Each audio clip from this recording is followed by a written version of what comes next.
Hello, viewers. I want to do a quick meditation on just purely consciousness. I was watching a discussion by Metsinger and Michael Levin in the some philosophy channel. I'll put it down below when I look back at it. But it was like a 1 hour, 50-minute discussion, and Michael Levin was on the side of obviously discussing his research, and Meninger was on the side of pretty much admonishing Michael Levin in a way for the research he was doing on living things, and they were trying to find some common ground on understanding of what primitive life forms, if it's ethical to experiment on it.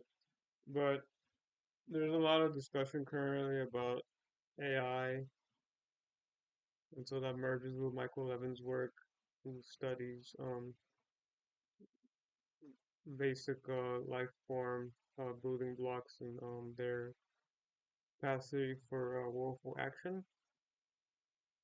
And then I'd listened to like Robert Spolsky and his very unexpected, very unexpected conviction that there's no free will. And I'm not an expert in this field by no means. I guess my only prerequisite is that I have consciousness, and I had written a couple of things before even like the AI explosion that I guess from just watching like mech anime and just trying to understand the workings of digital logic. Um, but the discussion between manager, I'll get his name right eventually, and Michael Levin kind of pushed me to just kind of index through my old thinking on consciousness, and here's the steps that I took. And this won't be so well organized, but so I was thinking, okay, like before I'd written about AI, what would it take for AI to be conscious? And I'd written some silly little prerequisites for AI consciousness, such as basically having a body, being hardwired to the body, um, having a feeling of the extremities and a drive for self-preservation. That was my only prerequisite for consciousness, interestingly enough. And then now we have AI that's meets that criteria, but it's not conscious. And I understand it's not conscious, and most people would say that AI is currently not conscious. It has algorithms for calculating um, optimal decisions and responses, but it's still lacking consciousness. So here's my thinking: if AI was to become complex enough to the point where just some like a programmer or mathematician says it's complex enough, then I think that's really the only prerequisite for consciousness.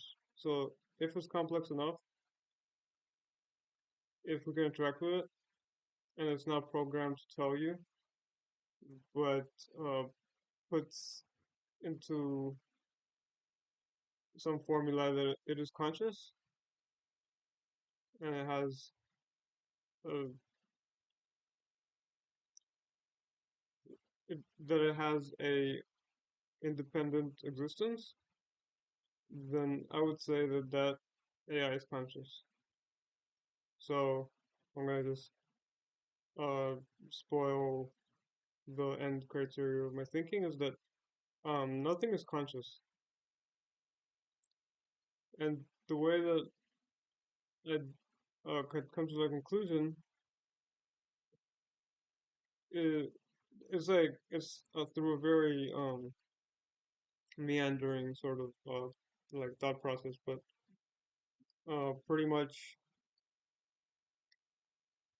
like I've struggled a little bit of like with my personality and all that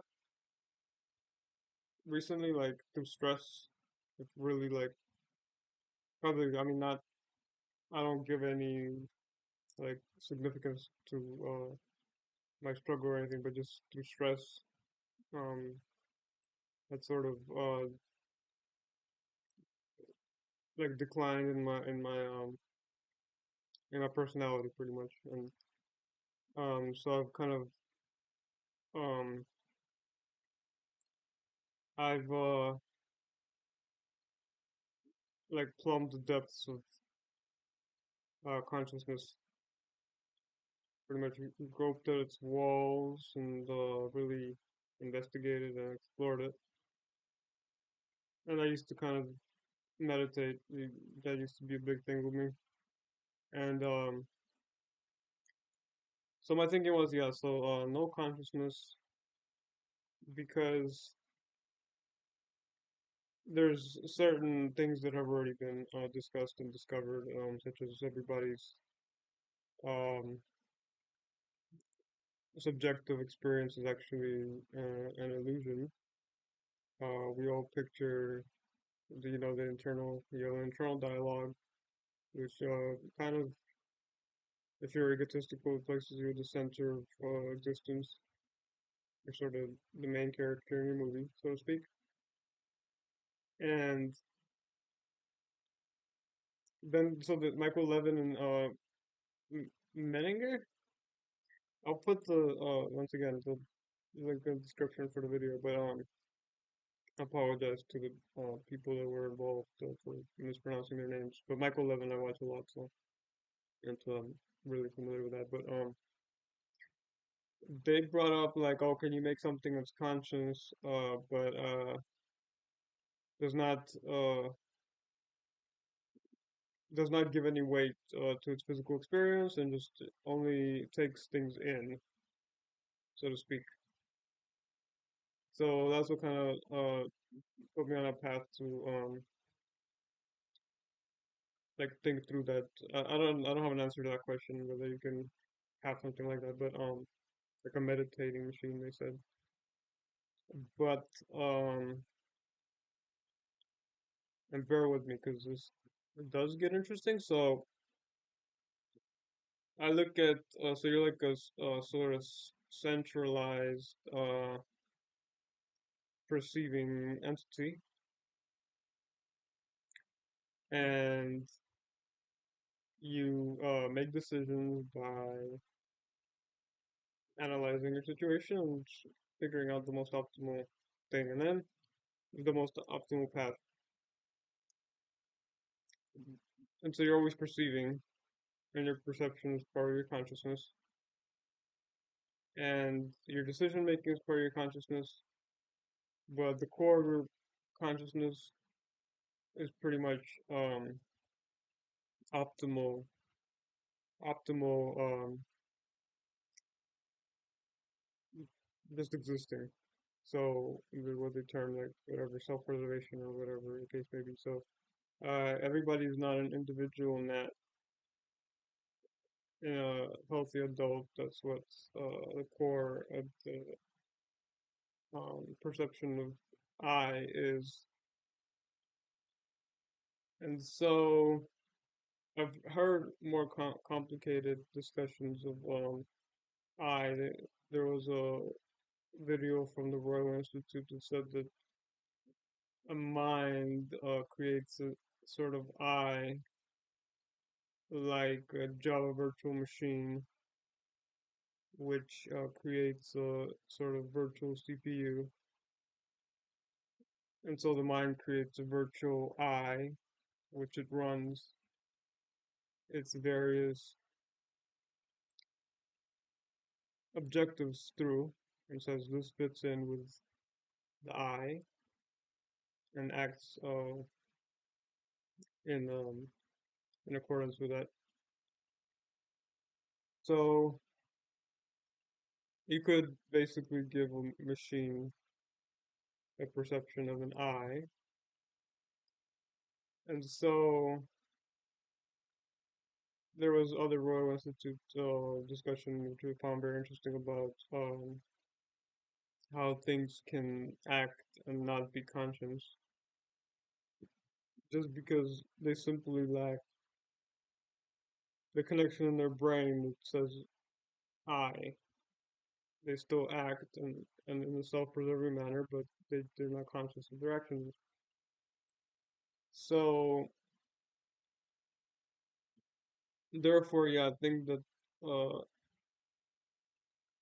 like I don't want to get like uh wax like religious or something. Yeah, and I lean more towards the spiritual side of things. I do believe in a sort of spirit, but in this case, I would say that this I is concretely